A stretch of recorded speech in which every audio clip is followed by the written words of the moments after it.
रोशन के केस में आज अप टू डेट हुआ कि निचली अदालत में आज बहस हो गया, फाइनल आर्गूमेंट हो गया।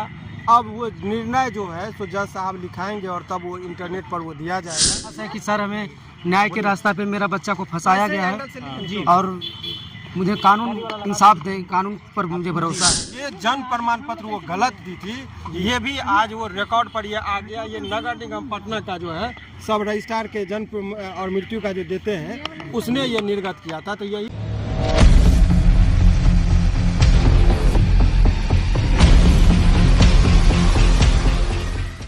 देखिए आज माननीय न्यायालय के समक्ष फाइनल बहस हो गया। ये आप लोगों को बता दें कि ये केस में आज जो प्रेयर हुआ है वो प्रेयर दो चीज़ों को लेके हुआ है। प्रेयर में ये हुआ है कि ये बातें कोर्ट में आज स्थापित हो गई, रिकॉर्ड पर आज चार्जशीट भी जमा कर दिया गया और चार्जशीट में ये बातें आ गई कि ये लड़की फर्जी सर्टिफिकेट बनाई थी अपने उम्र के संदर्भ में। तो ये बात रिकॉर्ड पैराग्राफ 148 है डायरी का, जिसमें इस बात का जिक्र हो गया। तो ये पूरा फाइनल आर्गूमेंट हो गया कि ये इसमें इनके माता पिता और अन्य लोगों को निर्दोष साबित हो गया। इनके माता जी सब पर भी इस केस में फंसाया गया था। तो डायरी के पार्ट में उन लोगों को 4 आदमी को आज बता दिया गया कि निर्दोष थे। और चूंकि वो रोशन की गिरफ्तारी हो गई थी, तो जब कोई व्यक्ति गिरफ्तार हो जाता है तो पुलिस को मजबूरी में चार्जशीट उसके सपोर्ट में देना होता, नहीं तो पुलिस पर कार्रवाई हो जाएगी। लेकिन पैराग्राफ 148 में पुलिस ने लिखा है कि हम एज के संबंध में जो प्रमाण पत्र था वो फर्जी पाया गया था। ये एक रिपोर्ट, मैंने जो कहा था कि रिपोर्ट आ गया है, वो रिपोर्ट देखिए नगर निगम के संबंध में यही रिपोर्ट है कि उम्र के संबंध में फर्जी ये प्रमाण पत्र बनाई थी। ये आया कि देखिए जन्म प्रमाण पत्र सत्यापन के संबंध में, ये देख लीजिए, जन्म प्रमाण पत्र के सत्यापन के संबंध में 14/5/2000 का सत्यापन किया गया। जांच के क्रम में पाया गया कि उक्त शिशु का जन्म प्रमाण पत्र अधो हस्ताक्षरी के कार्यालय से निर्गत नहीं किया गया है। उल्लेखनीय कि पत्र के साथ संलग्न जन्म प्रमाण पत्र में अंकित पंजीकरण संख्या का भी मिलान किया गया, जिसे कार्यालय द्वारा गलत पाया गया। तो ये जन्म प्रमाण पत्र वो गलत दी थी, ये भी आज वो रिकॉर्ड पर ये आ गया। ये नगर निगम पटना का जो है सब रजिस्ट्रार के जन्म और मृत्यु का जो देते हैं उसने ये निर्गत किया था। तो यही कोर्ट में आज हुआ कि ये फर्जी कागज़ बनाई थी उसको झूठा मुकदमा में फंसाने के लिए। तो इस सब पर सारे चीज़ों पर बहस हो गया। जज साहब बहुत गंभीरता से सुने, लेकिन चूंकि चार्जशीट जो है वो कस्टडी में था तो चार्जशीट जमा करना पड़ा। 4 लोग को और अन्य अभियुक्त बना गया था, उन लोगों को दोष मुक्त कर दिया गया पुलिस के द्वारा ही। लेकिन इसके में पुलिस खुद फंस चुकी थी, जो निर्दोष था तो उसको आप जेल कैसे में भेज दिए। तो हमने ये कहा कि धन और बल का इस्तेमाल करके एक होनहार लड़का को जेल में भेज दिया गया था हुजूर। तो जो झूठा कागज़ बनाकर मिला, तो मेरा प्रेयर ये नहीं है कि रोशन रोही को बेल कर दीजिए, हमारा है कि रोशन रोही को मिले बेल और जो झूठा मुकदमा में फंसाया है उसको मिले जेल। इसी पर गंभीरता से जज साहब ने सुना, ऑर्डर को रिजर्व रख लिया गया है। ये ऑर्डर जैसे सब कुछ सुनने के बाद शाम तक में वो ऑर्डर पर दस्तखत होता है, जिसमें बताया जाता है कि आखिर फाइनल ऑर्डर वो क्या किए। तो इस तरीके से रोशन के केस में आज अप टू डेट हुआ कि निचली अदालत में आज बहस हो गया, फाइनल आर्गूमेंट हो गया। अब वो निर्णय जो है सो जज साहब लिखाएंगे और तब वो इंटरनेट पर वो दिया जाएगा।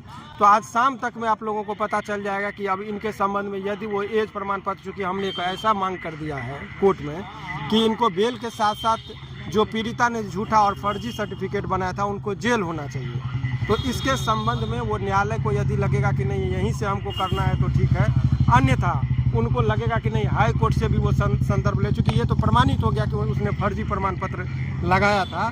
ये जितना भी रिकॉर्ड है कहिएगा तो एक पैराग्राफ डायरी बाय जब आप लोग आइएगा तो आपको हम बता देते हैं कि देखिए 3-4 पैराग्राफ है। लड़की के माता पिता का भी बयान है, उसने भी ये कहीं नहीं कहा कि हमारी बच्ची के साथ दुष्कर्म हुआ। उसने कहा कि ये प्यार मोहब्बत करती थी, शादी करना चाहती थी, लड़का शादी से इनकार कर दिया, इसीलिए ये गलतफहमी में केस कर दी। ये इनके पिताजी का ही बयान है। ये बयान जो है आपको शादी करना 83 पैराग्राफ है। आपको एक लाइन हम इनके भाई का बयान खाली पढ़ के सुना देते हैं ताकि आप लोगों को ये पता चल जाए। रोहित उसकी पीड़िता का भाई का बयान है, जिसमें उसने कहा कि रोशन के विरुद्ध, ये देखिए बहन को लड़ाई झगड़ा करके केस में अकेले ही छोड़कर भाग गया, जिसके कारण इनकी बहन काफ़ी परेशान होकर रोशन के विरुद्ध केस किया। आगे बता के हालांकि इनकी बहन रोशन से शादी करना चाहती थी, इसलिए केस हो जाने के उपरांत इनकी बहन रोशन से परिजन से उपस्थिति में मंदिर में ये कर दी। मैंने शादी करना चाहती थी इसीलिए ये केस किया गया था। ये रिकॉर्ड में भी इसके भाई का बयान है, इसके माता पिता का भी बयान है।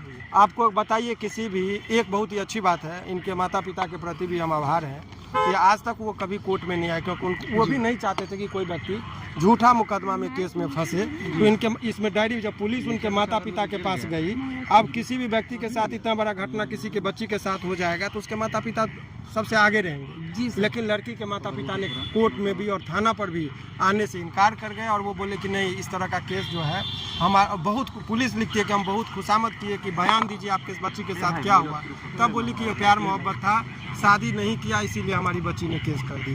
पीड़िता ने स्वयं भी एक जगह पुलिस को कहा कि हम प्यार करते थे इसीलिए केस किए। यानी कि रेप की जो बातें कही गई थी वो सरासर गलत था और झूठा मुकदमा में गंभीर रूप से आरोप को बनाने के लिए वो षड्यंत्र करके विभाग में जाकर एक फर्जी कागज बना ली जन्म प्रमाण पत्र का स्कूल में और बोली कि सब कागज जल गया। और एक चीज़ बताइए कि कोई व्यक्ति का आज तक 31 तारीख महीना में अधिकतम 31 दिन होता था, एगो सर्टिफिकेट निर्गत की। तो जब चोर के दाढ़ी में तिनका की बात आप लोगों ने सुना तो 80/10/2012 का एगो कागज है, यानी कोई महीना में 80 तारीख होता है तो 30 तारीख को 8 बनाई हो, लेकिन 0 को तो 1 नहीं कर पाई जी। तो जो 30 तारीख होना चाहिए था वो 80 तारीख बन गया जी, जल्दबाजी के चक्कर में।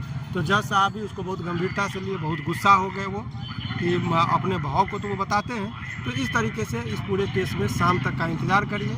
अब देखिए हाई कोर्ट से यदि कंसल्ट करना पड़ा, चूँकि उसको जेल भेजने की बात आ गई है जी, तो वो अब जज साहब उस पर, चूँकि सुप्रीम कोर्ट का भी 4-5 जजमेंट हम लोगों ने लगाया है, तो ऐसे परिस्थिति में शाम तक का आप लोग को वेट करना है। सर शाम में क्या कुछ होगा? आज ही मिलेगा कि सर हाई कोर्ट से फिर मिलेगा? नहीं, वो जजमेंट का ऑर्डर आज शाम में अपलोड करेंगे।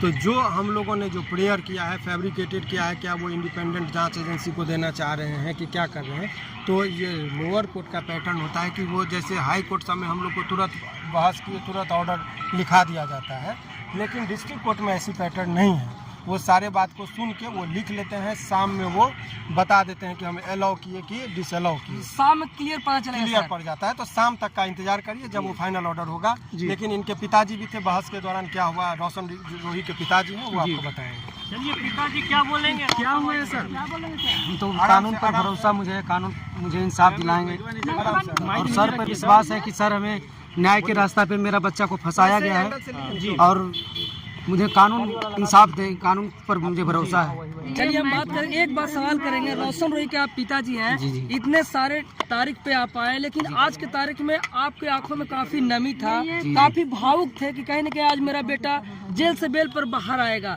एक पिता का क्या दुख था, बताइए हमारे करोड़ों चाहने वालों फैंस तो खुद हम क्या बताएंगे, तो आप लोग खुद देख सकते हैं और देखे होंगे कि हमारे बच्चे को जब फंसाया गया तो मुझे तो बाप का दर्द तो खलता ही है। लेकिन मैं ज़्यादा इनसे क्या कानून का विश्वास है। वो आइएगा ऑफिस में। चलिए मुझे कानून पे विश्वास है, मुझे इंसाफ मिलेगा।